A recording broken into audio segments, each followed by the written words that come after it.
दूसरी जानिब special investment facilitation council के ताउन से पाकिस्तान और ऑस्ट्रेलिया के दरमियान दो तरफा सरमायाकारी मुआहिदा हतमी मराहिल में दाखिल हो गया।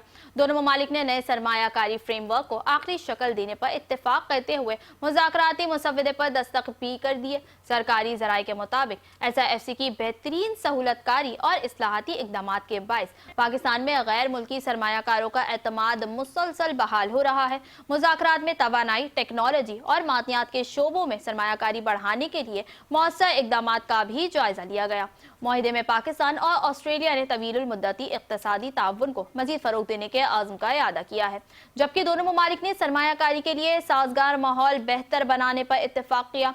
इस मौके पर बोर्ड ऑफ इन्वेस्टमेंट के वफाकी वज़ीर कैसर अहमद शेख ने कहा कि पाकिस्तान सरमायाकारी पॉलिसी इस्लाहात के एक नए दौर में दाखिल हो रहा है।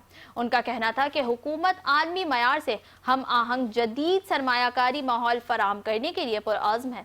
उन्होंने कहा कि मुजव्वज़ा मुआहिदा पाकिस्तान में बेहतर सरमायाकारी माहौल पर आलमी सरमायाकारों के एतमाद का मज़हर है, जबकि SIFC के ताउन से गैर मुल्की सरमायाकारों का बढ़ता हुआ एतमाद मुल्क की मुआशी इस्तेहकाम की अलामत है।